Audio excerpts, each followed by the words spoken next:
Hello friends, good afternoon to all of you.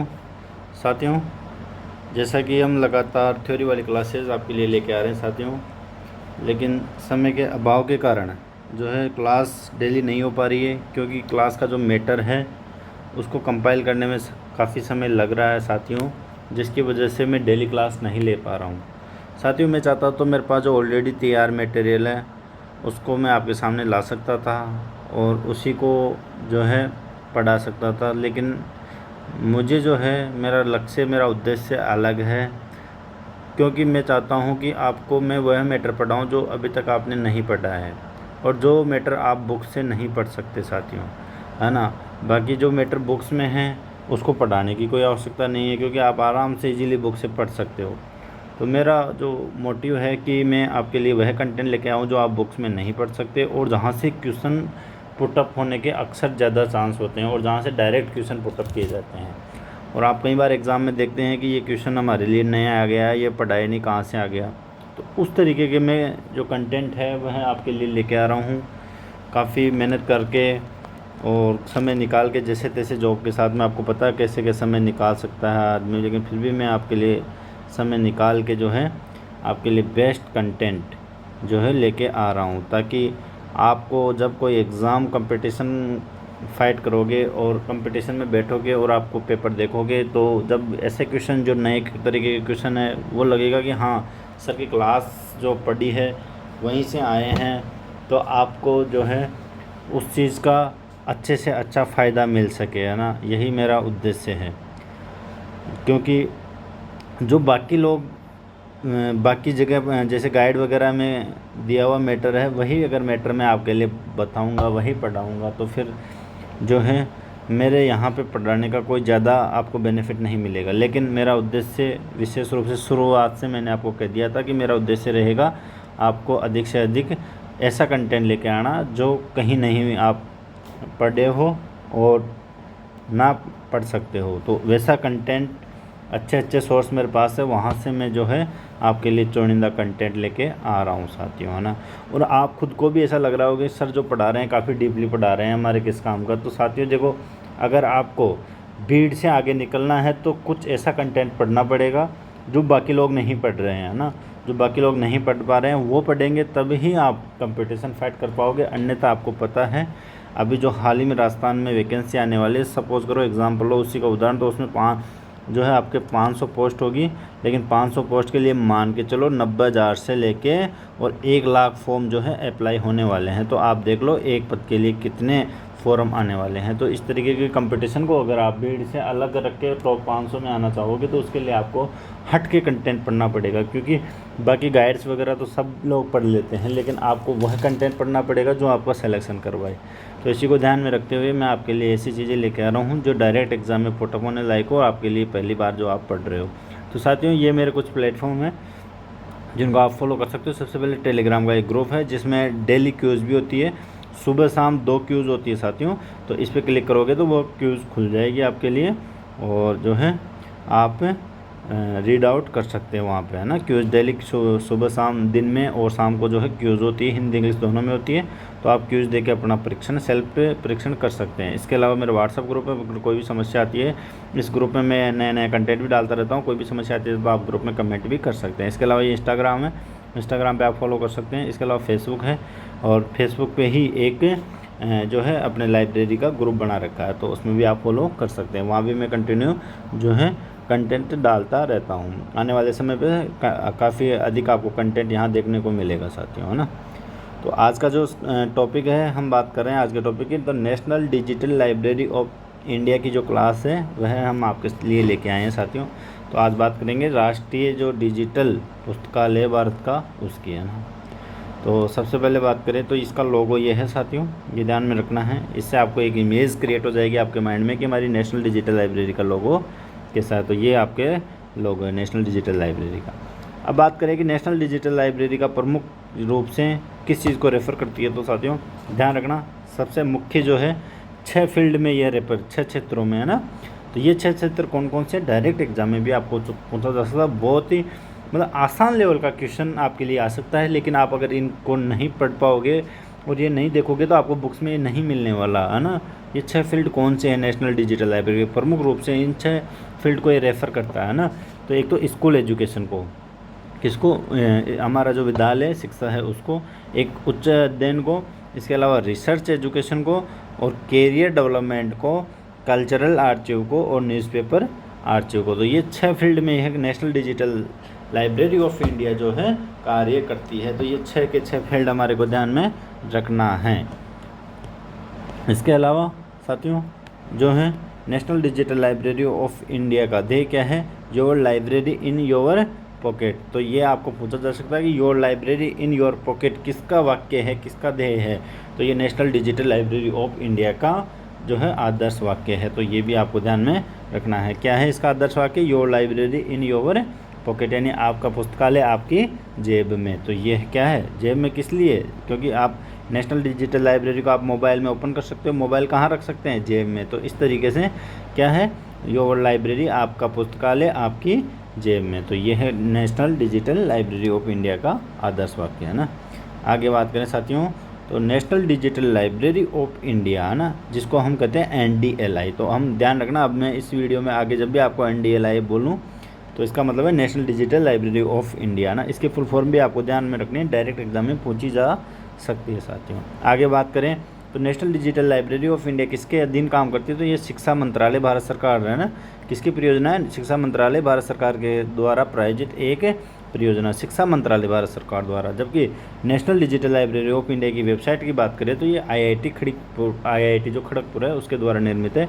जबकि ये national digital library of India शिक्षा मंत्रालय भारत सरकार द्वारा प्रायोजित एक परियोजना है। तो वेरी वेरी इंपॉर्टेंट है, इसको ध्यान में रखना है, शिक्षा मंत्रालय भारत सरकार।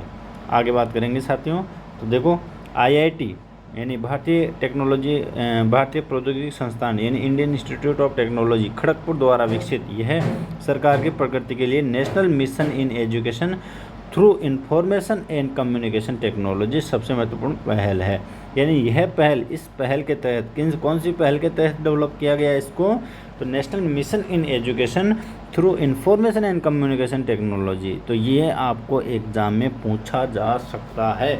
मोस्ट इम्पोर्टेंट आने वाले एग्ज़ाम की दृष्टि से सबसे इम्पोर्टेंट जो है क्वेश्चन आपके लिए कि नेशनल डिजिटल लाइब्रेरी है वह कौन सी पहल के तहत उसका विकास किया गया है। तो डायरेक्ट आपके ऑप्शन में NME-ICT भी दे सकता है, इसलिए आपको ध्यान में रखना है NME-ICT अथवा national mission in education through information and communication technology full form भी आपके एग्जाम में देखने को मिल सकती है। इसलिए हमारे को क्या करना है साथियों, ध्यान रखना है, किसी भी तरीके से आपको यह एग्ज़ाम में पूछे आपको सही आंसर ध्यान में रखना है। यानी इसकी शॉर्ट फॉर्म भी ध्यान में रखनी है तो फुल फॉर्म भी है ना। तो देखो अगर मंत्रालय की बात करें तो शिक्षा मंत्रालय है ना। उसके अलावा कौन सी IIT ने इसको डेवलप किया, तो IIT खड़गपुर ने डेवलप किया है। अब कौन सी मिशन के तहत, कौन सी पहल के तहत, तो NME-ICT पहल के तहत है ना। तो ये कंप्लीट आपको ध्यान में रखना, यहाँ से आपको डायरेक्ट एग्जाम में क्वेश्चन देखने को मिलेगा है ना। श्योर है आने वाले जो भी आप कंपटीशन में बैठोगे तो उसमें ये क्वेश्चन देखने को मिलेगा डेफिनेटली। तो आगे देखो, यह सीखने के संसाधन उपलब्ध कराने वाला एक एकल खिड़की मंच यानी सिंगल विंडो प्लेटफॉर्म है। कौन सा है ये, सिंगल विंडो प्लेटफॉर्म, यानी एक ही जगह सब चीज़ हमारे को मिलती है। तो यहाँ क्या मिलती है, जो ई-लर्निंग और शिक्षा को सभी के लिए सुलभ बनाता है, जिसको इलेक्ट्रॉनिक लर्निंग यानी हम ई-लर्निंग करते हैं। ई-लर्निंग आप सबको पता है किसे कहते हैं, जब भी हम किसी इलेक्ट्रॉनिक माध्यम से जैसे मोबाइल से आप लर्निंग कर रहे हो तो वो ई-लर्निंग की श्रेणी में आता है। इसके अलावा जो है आजकल LED आ गई है स्कूलों वगैरह में भी है ना। आप इसके अलावा कोचिंग वगैरह में भी जाते हैं तो वहाँ भी LED लगी हुई होती है। तो LED पे आपको डिजिटल कंटेंट अवेलेबल करवाया जाता है, तो उसको हम क्या कहेंगे, ई-लर्निंग है ना। इसके अलावा शिक्षा को सुलभ कराया जाता है किसके द्वारा, national digital library of India के द्वारा। यहाँ बात किसकी हो रही है, national digital library of India की। आगे मैं बात करूँ साथियों, तो यह भारत और दुनिया भर से सभी जनसांख्यिकी के लिए उपयोगकर्ताओं के लिए डिजिटल रिपोजिटरी लाता है। यह न केवल भारत की बल्कि दुनिया भर से सभी जनसांख्यिकी के लिए, सभी लोगों के लिए, यानी किसी भी प्रकार के यूजर्स हो उनके लिए डिजिटल रिपोजिटरी के रूप में कार्य करता है। तो ध्यान रखना, national digital library of India न केवल भारत के लिए बल्कि विश्व भर के लिए, है ना। तो ये भी आपको ध्यान में रखना है, एग्जाम में पूछा जा सकता है कि नेशनल डिजिटल लाइब्रेरी केवल भारतीयों के लिए है, नहीं, ये है भारत, न केवल भारत बल्कि विश्व भर के लोगों के लिए, है ना। तो ये भी आपको ध्यान में रखना है। आगे मैं बात करूँ साथियों, तो डिजिटल लाइब्रेरी पोर्टल का विकास अप्रैल में पायलट प्रोजेक्ट के रूप में 2015 में शुरू किया गया। यानी अप्रैल 2015 में इसको क्या किया गया था, पायलट प्रोजेक्ट के रूप में शुरू किया गया था। तो यह मोस्ट इम्पोर्टेंट साथियों, national digital library of India को पायलट प्रोजेक्ट के रूप में कब प्रारंभ किया गया था, तो अप्रैल जो है 2015। तो यह जो है डेफिनेटली आपको एग्ज़ाम में पूछा जाएगा। तो नेशनल डिजिटल लाइब्रेरी का जो पोर्टल है उसको पायलट प्रोजेक्ट के रूप में अप्रैल 15 में, है ना। आगे बात करें हम इसके बारे में, तो देखो NDLI फेज़ 1, इसका national digital library of India का फेज़ 1 जो है 30 सितंबर 2017 तक यह प्रोजेक्ट कार्य कर रहा था। इसके बाद में बात करें कि इसका सेकंड फेज़ कब आया, यानी इस पोर्टल को डेवलप करने के लिए 3 फेज़ कार्यरत थे, है ना। तीनों फेज़ों का हम ध्यान रखेंगे, कब से कब तीनों फेज़ जो है रहे थे। अगर फेज़ 2 की बात करें साथियों, तो फेज़ 2 की प्रारंभिक अवधि 1 अक्टूबर 2017 से लेकर के 31 मार्च 2020 तक थी, लेकिन कोविड-19 की महामारी के कारण इस चरण को 31 मार्च 2021 तक बढ़ा दिया गया था। तो आपको पता है 31 मार्च 2020 में तो पूरा जो है कोविड-19 के स्टार्टिंग था, और उसके बाद में कंटिन्यू कोविड-19 की वजह से जो है कुछ भी काम नहीं हो पाया था। तो इस वजह से इसको 1 साल के लिए क्या कर दिया गया था, बढ़ा दिया गया था। उसके बाद में देखो फेज़ 3, तो मिनिस्ट्री ऑफ एजुकेशन ने, यानी शिक्षा मंत्रालय ने परियोजना का फेज़ 3 और इसकी अवधि 1 अप्रैल 2021 से लेके 31 मार्च 2026 तक की पहल की है ना। तो मिनिस्ट्री ऑफ एजुकेशन ने 31 मार्च 2026 तक इसका तीसरे फेज़ की अवधि निर्धारित की है साथियों। आगे बात करें साथियों, तो national digital library of India वर्तमान में पूर्ण नहीं रूप से नहीं बना है, अभी इसका प्रोग्रेस चल ही रहा है ना, आगे से आगे डेवलप होती जा रही है। आगे देखो national digital library of India portal, है ना। तो यह इसके 2 पोर्टल हैं, ये भी आपको ध्यान में रखना है, डायरेक्ट एग्जाम में पूछे जा सकते हैं। कि आपको पता है NDL यानी national digital library of India .gov.in, ये तो आपको पता है कि ये वेबसाइट हो सकती है, बिल्कुल है, कोई डाउट नहीं है। लेकिन आपको ये भी दे सकता है कि NDL IIT खड़गपुर, है ना। ये यहाँ पे क्या है, IIT खड़गपुर की जो है शॉर्ट फॉर्म है IIT KGP, यानी IIT खड़गपुर .ac.in। तो ये दोनों ही जो है पोर्टल किसके हैं, नेशनल लाइब्रेरी ऑफ इंडिया के। तो इनको कब लॉन्च किया गया था साथियों, तो 19 जून 2018 को राष्ट्रीय स्तर पर इनको क्या किया गया था, लॉन्च किया गया था। तो national digital library of India portal की जहाँ भी बात हो तो 19 जून 2018 हमारे को आंसर करना है, कंफ्यूज नहीं होना है। National digital library of India portal की बात करें, लॉन्च होने की बात करें, तो ये हमारा आंसर हो जाएगा। इसके बाद में देखो national digital library of India is a central library. अगर आपको पूछ दे कि national digital library of India किस प्रकार की लाइब्रेरी है, तो अगर आपको दे दे कि ये नेशनल लाइब्रेरी है, तो ये आपका गलत हो जाएगा। ये किस टाइप की लाइब्रेरी है, नेशनल लाइब्रेरी नहीं होकर ये क्या है, सेंट्रल लाइब्रेरी के रूप में, केंद्रीय लाइब्रेरी के रूप में, है ना। नेशनल की जगह सेंट्रल लाइब्रेरी इसका ज़्यादा सटीक आंसर होगा, है ना, ये ध्यान रखना है। ना ये पब्लिक लाइब्रेरी के रूप में है, ना नेशनल लाइब्रेरी के रूप में, बल्कि ये सेंट्रल लाइब्रेरी के रूप में है। और ये किस स्टैंडर्ड के तहत डेवलप की गई साथियों, तो ISO 9001/2015 इस स्टैंडर्ड के तहत डेवलप है, जो IIT खड़गपुर वेस्ट बंगाल द्वारा। अब ये आपको पूछा जा सकता है IIT खड़गपुर तो है, लेकिन IIT खड़गपुर कहाँ है, तो वेस्ट बंगाल के अंदर है, ये पश्चिमी बंगाल में है ना। तो ये सारी चीज़ आपको ध्यान में रखना है। आगे मैं बात करूँ साथियों, तो यहाँ देखो, यहाँ किसकी बात हो रही है, NDLI सर्विसेज की, यानी national digital library of India की जो सेवाएं हैं उनकी। तो सबसे पहले बात करें तो NDLI क्लब, इसका एक NDLI क्लब है, national digital library of India का एक क्लब है, उसके तहत ये कार्य करती है ना। और इसके बाद में बात करें तो नेशनल डिजिटल प्रिजर्वेशन सेंटर के तहत, अभी इसके तहत क्या क्या कार्य होता है वो हम देखेंगे। और IDR होस्टिंग सर्विस के अंतर्गत क्या क्या कार्य होता है, इसके अलावा दीपक के अंदर क्या क्या कार्य है, और छवि के अंतर। तो ये सारी इसकी सेवाएं हैं, ये भी आपको ध्यान में रखना है साथियों, इसको नोट डाउन कर लेना ऐसे कैसे। तो ये आपको पता चल सकता है कि छवि किसकी सेवा है, तो NDLI national digital library of India की। दीपक किसकी सेवा है, national digital library of India की। वहीं IDR होस्टिंग सर्विस तो national digital library of India की। डिजिटल प्रिजर्वेशन सेंटर DPC तो NDLI की। NDLI क्लब किसका है, तो NDLI सर्विस है ना। तो ये आपको ध्यान में रखना है। आगे बात करें साथियों, तो सबसे पहले NDLI क्लब की हम बात करेंगे। तो NDLI क्लब के अंतर्गत हम देखेंगे सबसे पहले, यहाँ देखो, यह भारतीय शिक्षा में, यह किसकी बात हो रही है यहाँ पे, यह NDLI क्लब की है ना, ध्यान रखना। NDLI क्लब चलेगा, फिर नेक्स्ट टॉपिक जब आएगा मैं बता दूंगा आगे का।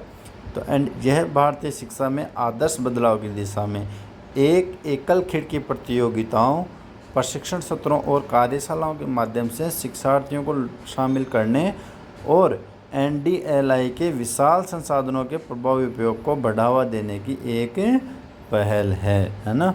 सबसे पहले तो क्या है, यह क्या है, भारतीय शिक्षा में आदर्श बदलाव की दिशा में सिंगल विंडो प्रोजेक्ट है ना, ये ध्यान रखना है। इसके अलावा बात करें, यह एक सिंगल स्रोत ज्ञान भंडार है। ये क्या है, सिंगल सोर्स नॉलेज रिपोजिटरी। यह एक सिंगल विंडो लर्निंग प्लेटफॉर्म है, एक स्रोत बहु पहुँच ज्ञान भंडार के माध्यम से कई भाषाओं, भौगोलिक क्षेत्रों, सामाजिक आर्थिक समूहों से लेकर कई धाराओं और दक्षता के स्तरों तक फैली भारत की सीखने की जटिल आवश्यकताओं को पूरा करता है। तो NDLI क्लब की हम विशेषताएं देख रहे हैं, तो एक एक विशेषता को आपको बारीकी से ध्यान में रखना है। आगे देखें, यह शिक्षा का लोकतंत्रीकरण है। सीमाओं से परे सीखना, डिजिटलीकरण के माध्यम से देश में शिक्षा का लोकतांत्रिक बनाने का मार्ग प्रशस्त करना, ताकि केवल कुछ ही नहीं बल्कि पूरा भारत सीख सके, ज्ञान कर सके और आगे बढ़ सके। तो यह इसका एक प्रमुख उद्देश्य है। ये तो आपको ज़रूर पूछा जाएगा आने वाले एग्ज़ाम में, है ना, तो ये भी ध्यान रखना है। इसके अलावा नए ज़माने का मल्टीमीडिया शिक्षा मंच है ये क्या है, एक सिंगल विंडो लर्निंग प्लेटफॉर्म है। सभी स्तरों पर सहयोगात्मक, व्यक्तिगत, स्वगति नए युग की मल्टीमीडिया शिक्षा को प्रोत्साहित करने के लिए एक आभासी शिक्षण, सीखने, मूल्यांकन, ज्ञान खोज और नवाचार मंच है। आगे बात करें तो NDLI एंटरप्रेन्योरशिप सत्र यानी NDLI एंटरप्रेन्योरशिप सेशन, सीमाओं से परे सीखना, इसको ये भी कहते हैं ना, ये ध्यान रखना है।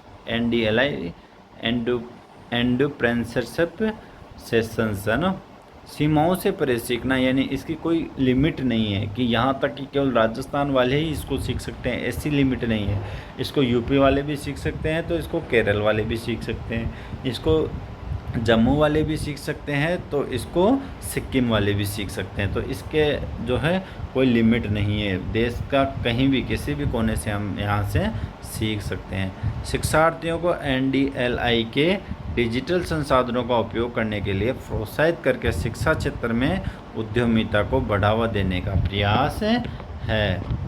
इसके अलावा क्या है, यह 24x7 है ना, यानी 24 घंटे और पूरे सप्ताह के जो 7 दिन है आपके, पूरे 7 दिन और 24 घंटे यानी रात दिन कभी भी किसी भी दिन आप जो है इसको यूज कर सकते हैं। इसका जो ज्ञान, इस पे ज्ञान का भंडार इस पे दिया गया है, उसको हम यूज कर सकते हैं। तो देखो 24x7 सुलभ ज्ञान इंटरफेस, राष्ट्र के लिए 24x7 सक्षम एकीकृत डिजिटल ज्ञान स्रोत, सभी क्षेत्रों में सभी स्तरों पर सभी विद्यार्थियों के लिए गहन ई लर्निंग प्रदान करता है। साथियों ज़रूरी नहीं कि लाइब्रेरी फील्ड वाले ही इसका यूज कर सकते हैं, नहीं, सभी जो है श्रेणी वाले, सभी स्तरीय, सभी लेवल पे है ना। ज़रूरी नहीं आप BLIS वाले इसको पढ़ सकते हैं, MLIS वाले भी पढ़ सकते हैं, इसको जो है PhD करने वाले भी पढ़ सकते हैं, इसको डिप्लोमा वाले भी पढ़ सकते हैं, यानी किसी भी लेवल पे और किसी भी सब्जेक्ट वाले जो है इसको पढ़ सकते हैं, यानी यहाँ से जो है ई लर्निंग कर सकते हैं। तो ये ध्यान में रखना है, पर्टिकुलर किसी विशेष सब्जेक्ट के लिए नहीं है, ऑल ओवर सब्जेक्ट के लिए है और सभी स्तरों के लिए है ना। एक टीचर भी इसे लर्निंग कर सकता है, तो एक स्टूडेंट भी इसे लर्निंग कर सकता है। आगे देखो, स्वस्थ ज्ञान पारिस्थितिकी का पोषण। NDLI क्लब शिक्षार्थियों को उनकी शिक्षा यात्रा के दौरान प्रभावी ढंग से NDLI का उपयोग करने में सक्षम बनाते हैं और साथ ही उन्हें राष्ट्रीय ज्ञान भंडार में सक्रिय रूप से योगदान प्रदान करने के लिए प्रेरित करते हैं। अब हम देखेंगे IDR होस्टिंग सर्विस, है ना। पहले के हमने क्या देखी, NDLI क्लब सर्विस, अब देखेंगे IDR होस्टिंग सर्विस। तो IDR के होस्टिंग सर्विस क्या है? सबसे पहले तो IDR की फुल फॉर्म आपको ध्यान में रखना है। इसकी फुल फॉर्म होती है इंस्टीट्यूशनल डिजिटल रिपोजिटरी। जो IDR है उसकी फुल फॉर्म आप लिख लेना। इसकी फुल फॉर्म होती है इंस्टीट्यूशनल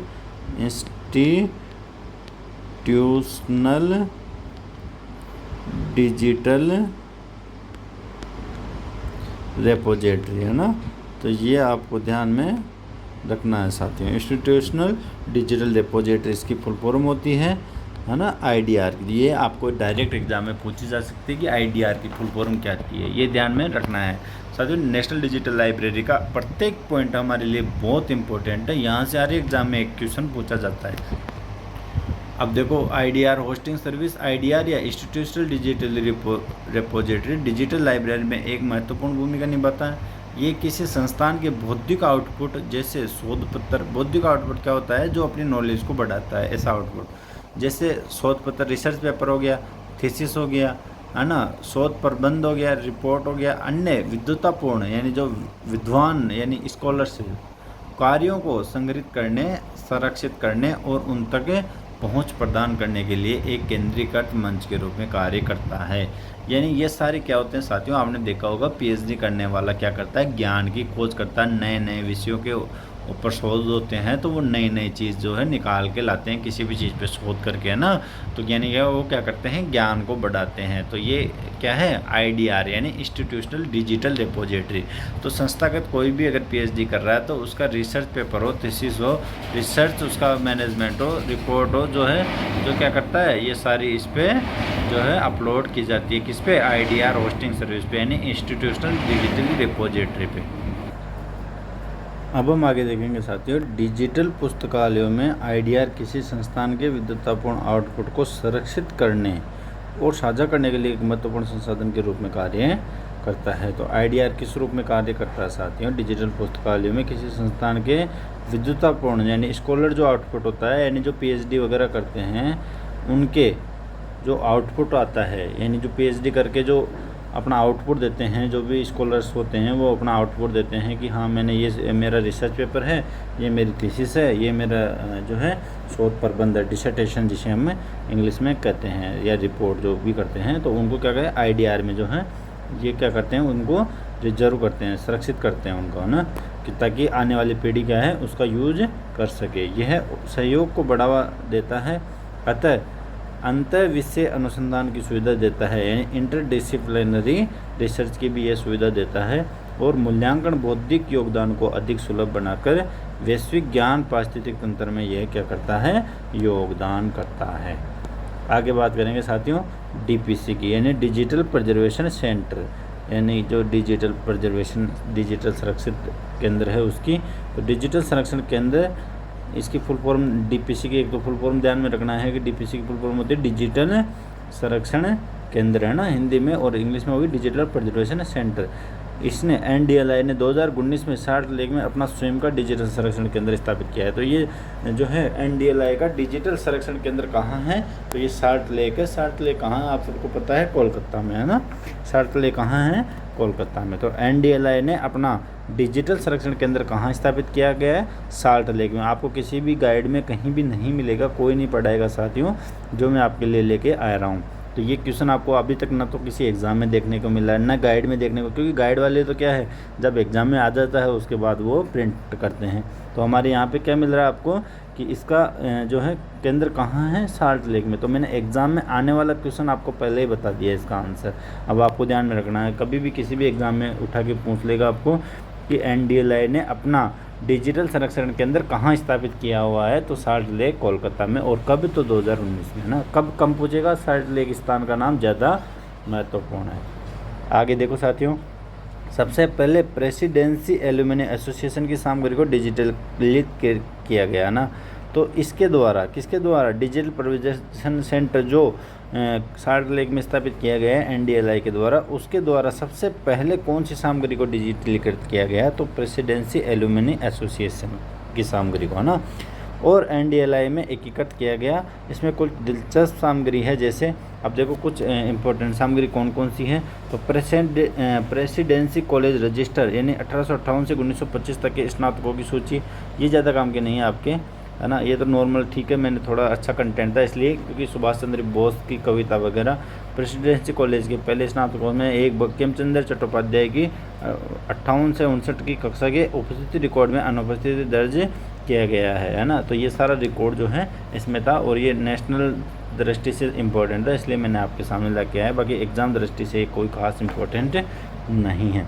इसके अलावा देखें, पूर्व छात्रों द्वारा पत्रिका के खंड ऑटम एनुअल स्वर्गीय नवदत्ता देवसेन द्वारा संपादित, उसके बाद प्रतिष्ठित बंगाली विज्ञान पत्रिका ज्ञान और विज्ञान के अंकों को डिजिटल कर दिया गया। बंगीय विज्ञान परिषद 1948 में सत्येंद्र नाथ बोस द्वारा स्थापित एक विज्ञान संगठन है। अपनी स्थापना के बाद से बंगीय विज्ञान परिषद बंगाली में लोकप्रिय विज्ञान की एक मासिक पत्रिका प्रकाशित करती है, जिसे ज्ञान और विजनन कहा जाता है। तो आपको ये भी ध्यान रखना, ज्ञान और विजनन कहाँ की है, बंगाल विज्ञान परिषद बंगाली की है ना, लोकप्रिय मासिक पत्रिका है ना। तो ये भी ध्यान रखना, ज्ञान और विजनन कहाँ की लोकप्रिय पत्रिका है, तो बंगाल विज्ञान परिषद 1948, है ना, इसकी स्थापना हुई थी। इसकी क्या है, एक लोकप्रिय पत्रिका कौन सी है, ज्ञान और विजनन।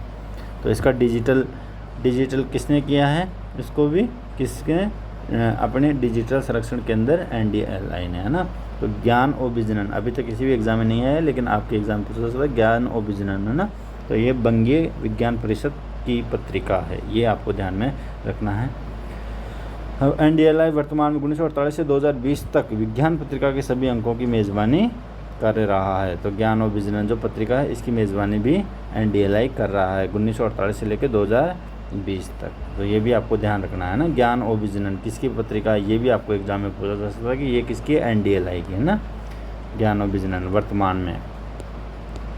आगे देखो साथियों, प्रेस सूचना ब्यूरो कोलकाता द्वारा योगदान की गई कुछ पुस्तकों को अब स्कैन और क्यूरेट किया जा रहा है और जल्दी NDLI में एकीकृत किया जाएगा। उद्बोधन कार्यालय द्वारा योगदान दिया गया है कि श्रीमद् भागवत गीता को बंगाली अनुवाद एकीकृत होने के लिए तैयार है। संपूर्ण भारत में एक पुस्तकालय, पूरे भारत में एकीकृत डिजिटल लर्निंग के लिए एक आंदोलन, एक एकल स्रोत ज्ञान भंडार, शिक्षा का लोकतंत्रीकरण, सीमाओं से परे सीखना, पूरे भारत में डिजिटल लर्निंग का एक आंदोलन है। तो ये मैंने आपको पहले विस्तृत रूप से बता दिया है। अब बात करते हैं हम छवि की। छवि क्या है साथियों, है ना, ये इम्पोर्टेंट है, ये एग्जाम में आपको डायरेक्ट पूछा जाएगा कि छवि क्या है ना। छवि किसकी सेवा है, तो ये NDLI की सेवा है। अभी क्या है, तो छवि एक ऑन्कोलॉजी में इमेजिंग का व्यापक पुराभिलेख, भारत का पहला इमेजिंग बायोबैंक है। तो आपको डायरेक्ट एग्जाम में पूछा जा सकता है कि भारत का वो पहला जो है इमेजिंग बायोबैंक कौन सा है, भारत का पहला जो है व्यापक पुरालेख के लिए भारत का पहला इमेजिंग बायोबैंक कौन सा है, तो छवि है साथियों। ये सबसे इम्पोर्टेंट है आज के टॉपिक की, है ना। ऑन्कोलॉजी में इमेजिंग का व्यापक पुरालेख भारत का पहला इमेजिंग बायोबैंक है, जो ऑन्कोलॉजिकल इमेजिंग के लिए क्या है, समर्पित है ना।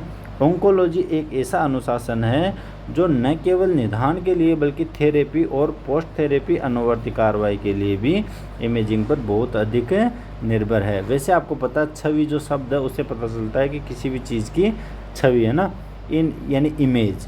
इन छवियों को मात्रात्मक विश्लेषण, रोग जीव विज्ञान के बारे में अतिरिक्त अंतर्दृष्टि प्रदान कर सकता है, जो नैदानिक रोग विज्ञान और ओमिक्स डेटा से उपलब्ध जानकारी में जोड़ सकता है।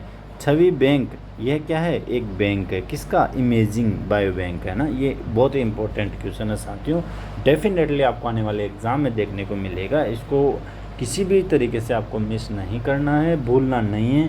साथियों एक चीज़ और बता देता हूँ, मेरा जो कंटेंट है आपको हार्ड ज़रूर लगेगा, लेकिन इसके लिए आपको ईजी बनाने के लिए कि अब मेरा कंटेंट हार्ड नहीं लगे, आपको यह वीडियो एक बार नहीं, जो भी मेरा वीडियो है उसको 2-2, 3-3 बार अगर आप देख लोगे ना, तो मैं गारंटी दे रहा हूँ आपको डेफिनेटली प्रत्येक टॉपिक की प्रत्येक चीज़ आपके दिमाग में इससे कैसे सेट हो जाएगी। लेकिन प्रथम टाइम में आपको कम समझ में आ रहा है, तो आपको उसको 2 या 3 बार आप उस वीडियो को देखो, आपको डेफिनेटली पूरा कंप्लीट वीडियो आपके दिमाग में ऐसे कैसे छप जाए, तो ये ध्यान रखना है हमें क्या करना है इस वीडियो को, प्रत्येक वीडियो को। आज का टॉपिक तो काफ़ी हार्ड है, इसके अलावा मैंने नेशनल लाइब्रेरी का ही बताया था, वो भी थोड़ा हार्ड है, तो उसको भी 2 बार तो कम से कम देखो, है ना, ताकि वो आपको इजीली समझ में आ जाएगा फिर, है ना। सेकंड टाइम जब देखोगे, फर्स्ट टाइम में थोड़ा हार्ड लगेगा, लेकिन सेकंड टाइम अगर उसको देखोगे तो आपको बिल्कुल ईजिली समझ में आ जाएगा। और फिर भी नहीं आ रहा तो तीसरी बार देख लो, फिर तो डेफिनेटली आपको समझ में आएगा, है ना। तो आगे देखो साथियों, छवि बैंक अनुसंधानकर्ताओं को बड़ी संख्या में छवियों तक पहुंच प्रदान करने का एक तरीका प्रदान करते हैं, जिनका उपयोग एक ऐसे विश्लेषणात्मक अनुसंधान के लिए किया जा सकता है। तो ये आपको छवि के बारे में ध्यान में रखना है। अब अगर बात करें छवि की, तो इसका विकास जो है, अब विकास की बात करते हैं कि इसका डेवलपमेंट किसने किया। तो छवि की शुरुआत भारत के 2 प्रमुख अनुसंधान संस्थानों, तो किन 2 अनुसंधान संस्थानों ने मिलकर इसकी शुरुआत की है। तो टाटा मेडिकल सेंटर कोलकाता के द्वारा, एक पहला कौन सा है, टाटा मेडिकल सेंटर कौन सा है, कोलकाता, और भारतीय प्रौद्योगिकी संस्थान खड़गपुर के बीच एक अनुसंधान साझेदारी के रूप में की गई थी। तो ये वेरी वेरी इंपॉर्टेंट है साथियों। ये प्रोजेक्ट डायरेक्ट एनडीएलआई का नहीं होगी, एनडीएलआई के अधीन ही है ना, लेकिन ये किस किस के मध्य साझेदारी के रूप में इसकी शुरुआत हुई थी। तो टाटा मेडिकल सेंटर कोलकाता और आईआईटी खड़गपुर के बीच एक साझेदारी के रूप में इसका डेवलप हुआ था। आगे देखो, इस परियोजना को एनडीएलआई भारतीय राष्ट्रीय डिजिटल लाइब्रेरी के एक भाग के रूप में विकसित किया गया था। विकसित किसने किया था, तो टाटा मेडिकल सेंटर और आईआईटी खड़गपुर ने, है ना। ये वेरी वेरी इंपॉर्टेंट है, ध्यान में रखना है आपको। अगर ऑप्शन में दे दे कि इसका विकास एनडीएलआई ने किया तो वो गलत होगा। इसका विकास किसने किया था, टाटा मेडिकल सेंटर कोलकाता और आईआईटी खड़गपुर ने, है ना। और इस परियोजना को किसके भाग के रूप में, किसके अधीन डेवलप किया गया था, तो एनडीएलआई के। ये हमारे को दोनों तरीके से जो है ध्यान में रखना है। आगे बात करें, अध्ययन के लिए नैतिक अनुमोदन द्वारा टाटा मेडिकल सेंटर के संस्थागत समीक्षा बोर्ड द्वारा आईआरबी संदर्भ संख्या, ये आपके लिए कोई इम्पोर्टेंट नहीं है, लेकिन ये आपके लिए कि दिनांक 31 अगस्त 2018 द्वारा प्रदान किया गया था। तो इसका विकास जो है कब, 2018 में इसका विकास किया गया था, ये आपको ध्यान में रखना है। इस अध्ययन को शिक्षा मंत्रालय, पूर्व में मानव संसाधन विकास मंत्रालय भारत द्वारा वित्त पोषित किया गया है ना। तो वर्तमान में तो शिक्षा विभाग है, इससे पहले क्या था, मानव संसाधन एमएचआरडी, है ना, women development, ministry of women development के द्वारा वित्त पोषित किया गया था, है ना। तो ये परियोजना वर्तमान में तो शिक्षा मंत्रालय के अधीन है। इसके बारे में आगे बात करेंगे। तो एक प्रौद्योगिकी प्रदर्शक के रूप में छवि डेटाबेस को विकिरण ऑन्कोलॉजी इमेजिंग डेटा का उपयोग करके संचालित किया गया था। इसके एक भाग के रूप में एक विशेष छवि डी पहचान प्रणाली विकसित की गई, जहां रेडिएशन ऑन्कोलॉजी से संबंधित डीकॉम फाइल प्रकार है इसका, और आरटी इसकी संरचना सेट, आरटी खुराक, आरटी योजना, आरटी पंजीकरण वस्तुओं को अनुदैर्ध्य अखंडता को बनाए रखते हुए डी आइडेंटिफाई किया गया था। यह आपको छवि के बारे में ध्यान में रखना है साथियों। इसके अलावा एक रिलेशन डेटा मॉडल विकसित किया गया, जो मरीजों की क्लिनिकल, पैथोलॉजिकल, जीनोलॉजिक थेरेपी से संबंधित डेटा को संग्रहित करने में सक्षम बनाता है। इससे डेटा संग्रह को तेज़ी से ट्रैक करने के लिए आरएडी कैप डेटाबेस टेम्पलेट के विकास के साथ जोड़ा गया। ये इतना इंपॉर्टेंट नहीं है साथियों, इंपॉर्टेंट उसका विकास और जो पहले मैंने स्टार्टिंग में बताया उसकी उपयोगिता वही है ना। आगे देखो साथियों, प्रौद्योगिकी प्रदर्शन के एक भाग के रूप में छवि प्रणाली की शुरुआत टाटा मेडिकल सेंटर के विकिरण ऑन्कोलॉजी विभाग में आयोजित 4 अनुसंधान परियोजनाओं के लिए प्राप्त इमेजिंग डेटा सेट के संग्रह के साथ हुई थी। तो ये तो आपको क्या विस्तृत रूप से इसलिए बताया गया है कि ताकि आपको इसके बारे में अच्छे से पता होगा, तो आप ज़्यादा टाइम तक उस चीज़ को रिकॉल रख पाओगे, दिमाग में जो है रख पाओगे, अन्यथा जल्दी ही जो है निकल जाएगी, ताकि इसके पूरी इमेज आपके दिमाग में बन जाएगी, तो आप उसको जो है भूलोगे नहीं, है ना। आगे देखो, डेटा प्राप्त करना, छवि में डेटा तक पहुँच हमारी डेटा एक्सेस नीति के अनुपालन के अधीन है, जिसे यहाँ देखा जा सकता है। कृपया छवि से डेटा का उपयोग करने से पहले हमारे कानूनी ढांचे और डेटा की नीति पर भी नजर रहे। आधार पर भंडार, हम छवि प्रणाली में अनुसंधान परियोजनाओं से प्राप्त इमेजिंग डेटा को संग्रहित करने के लिए सहयोगों का स्वागत करते हैं। इसमें शामिल प्रक्रिया को समझने के लिए कृपया हमारे डेटा विस्तार और छवि पेज में योगदान देखें, है ना। ठीक है, ये तो आपके काम का नहीं है एग्ज़ाम की दृष्टि से, इसमें कोई भी चीज़ काम की नहीं है ना। अब लास्ट वाला ज़रूर थोड़ा काम का है, लेकिन उसमें से भी एग्ज़ाम के लिए सिर्फ और सिर्फ आपको फेयर शेयरिंग डेटाबेस, है ना, इसका निष्पक्ष सिद्धांत छवि फेयर डेटा सिद्धांतों का पालन करता है, यानी डेटा खोजने योग्य, पहुंच योग्य, इंटरऑपरेबल और पुनः प्रयोज्य होना चाहिए। छवि फेयर शेयरिंग डेटाबेस में पंजीकृत है ना। फेयर शेयरिंग ये आपको ध्यान में रखना है। एक तो फेयर की फुल फॉर्म आपको ध्यान में रखना है। नेक्स्ट आने वाली वीडियो में मैं आपको ये फेयर की फुल फॉर्म बताऊंगा। ये भी एग्ज़ाम में पूछी जा सकती है ना, अभी हाल ही में जो है पूछी गई थी एग्ज़ाम में। कृपया हमारे यहाँ से देखिए, अभी इसकी हमारे को और कुछ नहीं देखना इसमें से। संपूर्ण भारत आगे देखो, संपूर्ण भारत में एक पुस्तकालय, पूरे भारत में एकीकृत डिजिटल लर्निंग के लिए एक आंदोलन, एक सिंगल सोर्स, और ये भी हमने पहले देख लिया था। अब हम बात करेंगे IRINS की। तो IRINS इसका डेवलपमेंट 2017 में हुआ था। पहले तो ये ध्यान में रखना है ना, मार्च 2017 में, ये आपको ध्यान में रखना है। यह वेब आधारित अनुसंधान सूचना प्रबंधन सेवा है। ये क्या है? वेब आधारित अनुसंधान सूचना प्रबंधन क्या है? सेवा है, जो सूचना और पुस्तकालय नेटवर्क इंप्लीमेंट के अंदर विश्वविद्यालय अनुदान आयोग UGC गांधीनगर गुजरात के अंदर एक इंटर यूनिवर्सिटी सेंटर के रूप में प्रदान की गई। अब है शोध शुद्धि। साथियों, इसके IRINS के बारे में एक बड़ा वीडियो मैं आपके लिए लेके आऊँगा, क्योंकि ये टॉपिक थोड़ा बड़ा है। अभी मैं सारी चीज़ नहीं बता सकता आपको, क्योंकि समय बहुत कम बचा है आज की क्लास का। आगे देखो, शोध शुद्धि। शोध शुद्धि पे भी बहुत बड़ा वीडियो है, लेकिन मैं इंपॉर्टेंट चीज़ों में आपके लिए लेके आया हूँ। इंप्लीमेंट केंद्र 1 अक्टूबर 2023 से शोध शुद्धि कार्यक्रम के तहत उच्च शिक्षा संस्थानों को ड्रिल बिट एक्सट्रीम साहित्यिक चोरी पता लगाने वाला सॉफ्टवेयर प्रदान कर रहा है। तो ये ध्यान रखना, शोध शुद्धि की जगह अभी क्या आ गया? ड्रिल बिट एक्सट्रीम है ना, ड्रिल बिट एक्सट्रीम, ये ध्यान रखना। कब से है? 1 अक्टूबर 2023 से। ड्रिल बिट वर्तमान में सबसे सुर्खियों में है, डायरेक्ट एग्जाम में पूछा जा सकता है। अभी असिस्टेंट प्रोफेसर में भी ये एग्जाम में पूछा गया था। अभी हाल ही में इंप्लीमेंट द्वारा सबसे लेटेस्ट जो है चोरी का पता लगाने वाला सॉफ्टवेयर कौन सा? तो ड्रिल बिट एक्सट्रीम है ना, और 1 अक्टूबर 2023 से। दोनों तरफ से आपको क्वेश्चन पूछा जा सकता है, कैसे भी पूछे, आपको ध्यान में रखना है ड्रिल बिट है ना। आगे देखो, एक है स्पोकन ट्यूटोरियल है ना। स्पोकन ट्यूटोरियल की स्थापना IIT बॉम्बे में शिक्षा मंत्रालय, पहले मानव संसाधन विकास मंत्रालय के वित्त पोषण से की गई थी। तो स्पोकन ट्यूटोरियल की स्थापना किसके द्वारा? IIT बॉम्बे। ये भी आपको डायरेक्ट पूछा जा सकता है कि स्पोकन ट्यूटोरियल की स्थापना किसने की थी? IIT बॉम्बे ने। सॉफ्टवेयर लर्निंग को लोकप्रिय बनाने के लिए स्पोकन ट्यूटोरियल और इसके उपयोग को इस वेबसाइट के माध्यम से समन्वित किया जा सकता है, किया जाएगा है ना। तो ये भी आपको ध्यान में रखना है। अब है स्वयं। स्वयं के बारे में थोड़ा सा देख लेते हैं, बाकी हम काफ़ी लंबी क्लास हो गई आज की। समृद्ध पोर्टल विद्वान डेटाबेस, चलो थोड़ा सा और बचा है, देख लेते हैं, आज की क्लास को ख़त्म कर ही देते हैं ना। देखो आगे क्या है, स्वयं। स्वयं पोर्टल लगभग जो भी अच्छी तैयारी करने वाले हैं उन्होंने नाम तो सुना है, लेकिन अगर नहीं पता तो हम आपको आज जो है इसके बारे में बता देंगे। बाकी इसके बारे में भी थोड़ा और बड़ा वीडियो और समय एक अलग से वीडियो, प्रत्येक टॉपिक के लिए एक अलग से वीडियो धीरे धीरे मैं लेके आऊँगा।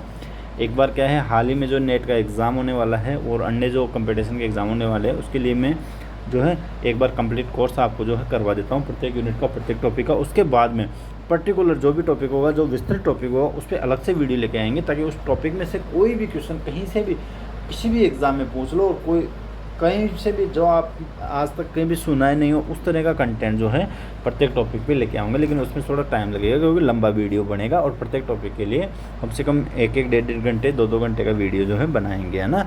और वो सब आपको फ्री में अवेलेबल होगा हमारे आपके अपने यूट्यूब चैनल पर, है ना। तो देखो, स्वयं के बारे में क्या है।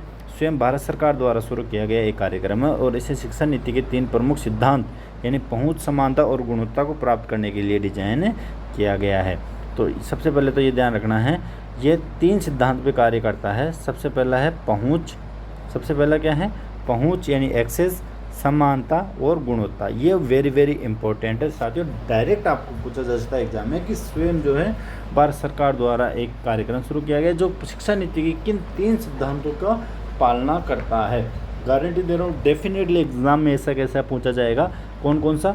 पहुंच, जिसको एक्सेस कहते हैं, समान और गुणवत्ता, क्वालिटी और सिमिलरिटी। ये तीनों चीज़ आपको ध्यान में होनी चाहिए साथियों। मैं डेफिनेटली फिर कह रहा हूँ कि ये एग्ज़ाम में ज़रूर पूछा जाएगा। आपको इजी लग रहा है, लेकिन ये तीनों वर्ड ऐसे कैसे देखने को मिलेंगे। चौथा वर्ड जो होगा ऑप्शन में, वही गलत होगा इनमें से। तो स्वयं के बारे में आपको पता है, मोस्ट इंपॉर्टेंट है। हर एग्जाम में आजकल इसमें से क्वेश्चन पूछा जाता है। राजस्थान सेट में भी बहुत अच्छा क्वेश्चन पूछा गया है, बार कई बार एग्जाम में ये क्वेश्चन पूछा गया है इसमें से। तो ये क्वेश्चन अभी तक नहीं पूछा गया, इसलिए मैं बता रहा हूँ कि अब आने वाले एग्जाम की दृष्टि से पहले जो क्वेश्चन पूछे गए थे वो भी मैं बता रहा हूँ, लेकिन अब आने वाले एग्जाम में यही क्वेश्चन आपके लिए आएगा। ये किन 3 सिद्धांतों पर कार्य करता है? तो पहुँच, समानता और गुणवत्ता पर यह कार्य करता है, ये ध्यान में रखना है। इस प्रयास का उद्देश्य सर्वोत्तम शिक्षण अधिगम संसाधन तक पहुँचना जिनमें सबसे वंचित लोग भी शामिल है ना। स्वयं उन छात्रों के लिए डिजिटल विभाजन को पाटना चाहता है जो अब डिजिटल क्रांति से अछूते रहे हैं और ज्ञान अर्थव्यवस्था की मुख्य धारा में शामिल नहीं हो पाए हैं।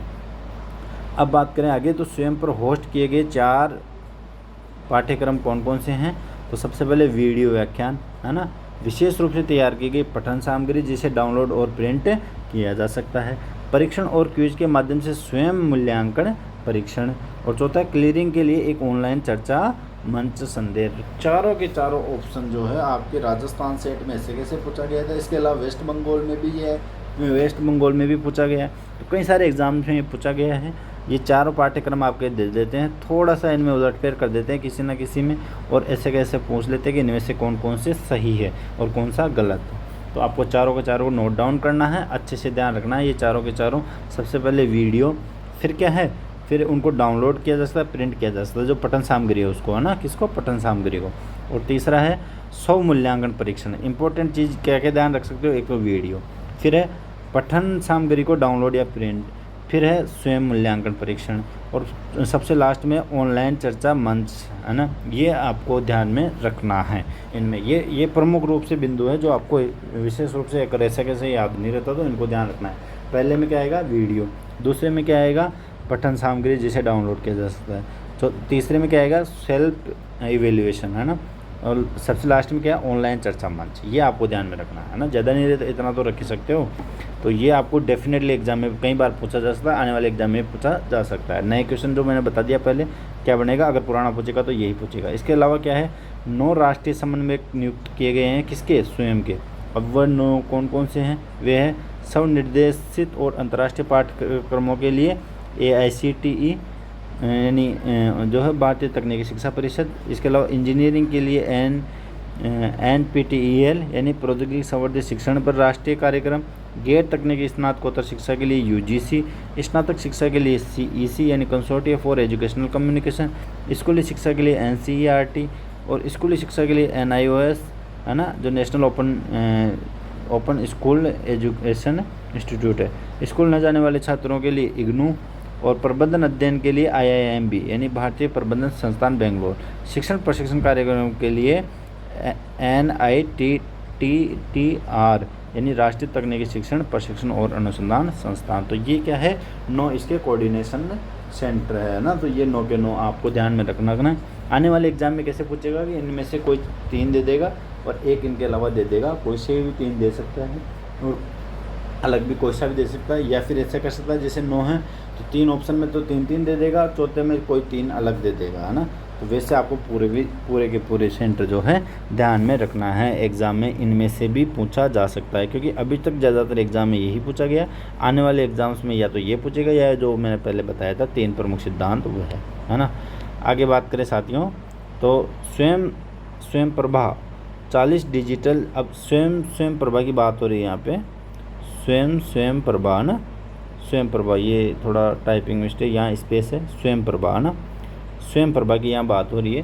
स्वयं प्रभा क्या है साथियों, तो 40 डिजिटल चैनलों का एक समूह है। कितने, 40 डिजिटल चैनलों का एक समूह है जो GSAT 15 उपग्रह का उपयोग करता है। 24/7 आधार पर उच्च गुणवत्ता वाले शैक्षिक कार्यक्रमों के प्रसारण के लिए समर्पित है। तो सबसे पहले चीज़ तो स्वयं प्रभा के बारे में अगर ये है, डायरेक्ट एग्जाम में पूछा जा सकता है साथियों। पहले भी पूछा गया है कि कितने डिजिटल चैनलों का एक समूह है ये, तो 40 तो डिजिटल चैनलों का ये एक समूह है। ये भी हमारे को ध्यान में रखना है, कितने, 40 डिजिटल चैनल। ये एग्जाम में पूछा जा सकता है कि छोटी चीज़ अभी आपको लगेगा सर क्या बढ़ा रहे हैं, ऐसे कोई डिजिटल चैनलों की संख्या पूछता है कि, बाकी डेफिनेटली पूछता है। अभी हाल ही में एक एग्जाम में पूछा गया है चैनलों की संख्या, है ना। तो आपको भी इसका ध्यान रखना स्वयं प्रभा की, है ना। तो स्वयं प्रभा 40 तो डिजिटल चैनल हो गए, और किस पे, कौन से उपग्रह का, GSAT 15 का यह उपयोग करता है ना। ये भी आपको ध्यान में रखना, GSAT 15 उपग्रह का। और 24/7 सेवा है, ये भी आपको ध्यान में रखना, ये भी एग्जाम में पूछा गया।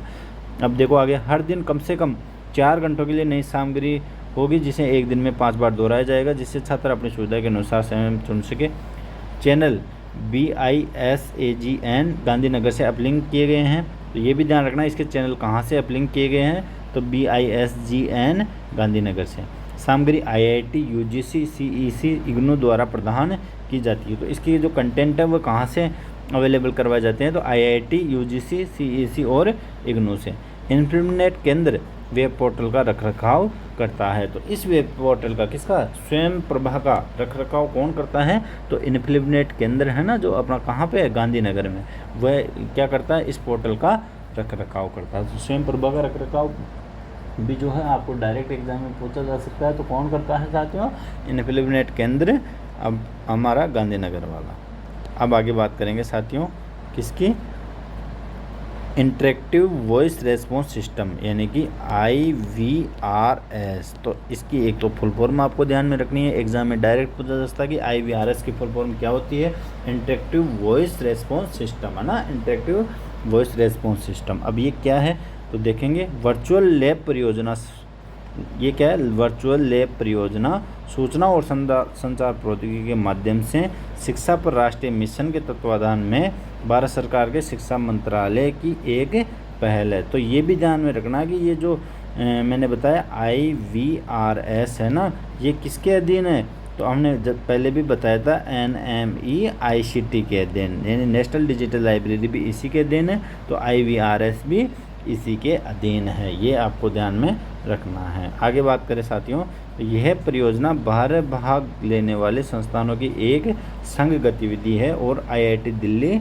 समन्वयक संस्थान है। तो IVRS का कोऑर्डिनेशन सेंटर कहाँ है, IIT दिल्ली में, है ना, तो ये भी आपको ध्यान में रखना है। यह ICT आधारित शिक्षा में एक आदर्श बदलाव है। पहली बार दूरस्थ प्रयोग में ऐसी पहल की गई है। वर्चुअल लैब परियोजना के तहत लगभग 700 प्लस वेब सक्षम प्रयोगों वाली 100 से अधिक वर्चुअल लैब्स को रिमोट ऑपरेट और देखने के लिए डिजाइन किया गया है। आगे देखो साथियों, सबसे लास्ट में सेकंड लास्ट बचा है समृत, और उसके बाद में हम देखेंगे विद्वान डेटाबेस, है ना। अब समृत में क्या है साथियों, तो सूचना और संचार प्रौद्योगिकी के माध्यम से शिक्षा पर राष्ट्रीय मिशन यानी NMEICT सेकंड के तहत, है ना, और जिसको अब कहते हैं NMEICT थर्ड के तहत 2019 में शुरू की गई शिक्षा मंत्रालय की एक पहल है। यानी ये भी किसके अंतर्गत, NMEICT सेकंड के अंतर्गत, है ना।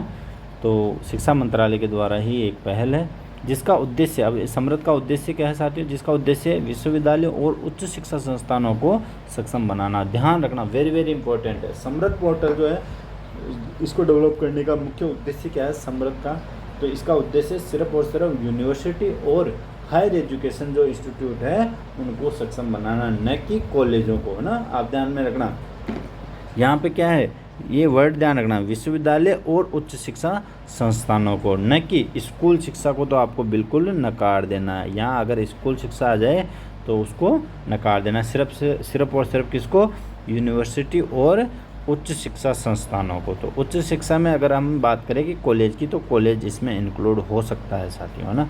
इसी तरह से IIT भी इसमें इंक्लूड हो सकते हैं, IIIT भी इसमें इंक्लूड हो सकते हैं। तो इस तरह से आपको जो भी उच्च शिक्षा संस्थान है जो उच्च शिक्षा विभाग के अंतर्गत आते हैं वह सारे इसके अंतर्गत आ जाएंगे, जिसमें कॉलेज भी आ जाएगा, है ना। आगे देखो, छात्रों, कर्मचारियों और अन्य हितधारकों के लिए सेवाओं की योजना, प्रबंधन और वितरण निगरानी के लिए एक डिजिटल ढांचे के माध्यम से यह क्या करता है, परियोजना के तहत HEI यानी हायर एजुकेशन इंस्टीट्यूट को पूरी तरह से प्रबंधित, क्लाउड आधारित और व्यापक ERP प्रदान की जाती है, जो देश के HEI के लिए कस्टम निर्मित है ना, कस्टम रूप से निर्मित है। एक चीज़ और साथियों, आप नेशनल लाइब्रेरी ऑफ इंडिया जो है पिछली क्लास में पढ़ा था हमने, तो उसका जो प्रथम भारतीय लाइब्रेरियन थे कौन थे, तो प्रथम भारतीय लाइब्रेरियन हरिनाथ डे थे, है ना। कौन थे, हरिनाथ डे, इसको नोट डाउन कर लेना साथियों। प्रथम भारतीय लाइब्रेरियन थे हरिनाथ डे, जो जिनकी नियुक्ति हुई थी 1907 में, ये भी आप साथ के साथ नोट डाउन कर लेना। और जो सबसे पहले लाइब्रेरियन किसको बनाया था वो मैंने आपको बताया था, उनकी नियुक्ति हुई थी 1903 में, और नाम क्या था वो आप मुझे कमेंट बॉक्स में एक बार करेंगे। जॉन मैकफर्लेन, है ना, कौन, जॉन मैकफर्लेन था ना, जो कहाँ से आए थे, ब्रिटिश म्यूजियम से, जॉन मैकफर्लेन, है ना।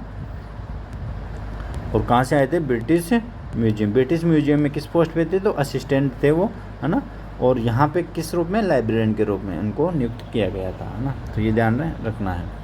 आगे देखो साथियों, विद्वान डेटाबेस। तो ये विद्वान क्या है? विद्वान ऐसे देखा आपको, है ना, पेपर में। विद्वान क्या है? तो विद्वान है, तो विद्वान एक डेटाबेस है। और किस चीज़ का डेटाबेस है साथियों? तो ये स्पेशलिस्ट, है ना, स्पेशलिस्ट और नेशनल जो रिसर्चर होते हैं, स्पेशलिस्ट और यानी एक्सपर्ट होते हैं ना, हम कहते हैं ना सब्जेक्ट एक्सपर्ट, तो वो एक्सपर्ट का डेटाबेस है। और क्या है? जो स्कॉलर है, राष्ट्रीय शोधकर्ता है, रिसर्चर है ना, कौन? रिसर्चर, जो शोध करते हैं, रिसर्चर, उनका एक डेटाबेस नेटवर्क है ना। क्या है? डेटाबेस नेटवर्क है। तो ये वेरी वेरी इंपॉर्टेंट है। विद्वान के बारे में बहुत सारी चीज़ें पढ़नी है, लेकिन उसके लिए अलग से क्लास लेके आएंगे। फिलहाल इस क्लास में इतना ही। क्लास काफ़ी लंबी हो चुकी है साथियों। तो आज की क्लास अगर अच्छी लगी है तो लाइक करें इसे, और अधिक से अधिक जो है कमेंट करें और सब्सक्राइब करें, ताकि अधिक से अधिक लोगों को इसका फ़ायदा हो सके। तो इसके साथ ही हैव ए नाइस डे और thanks for watching this video. फिर मिलते हैं जल्दी ही अगले वीडियो में।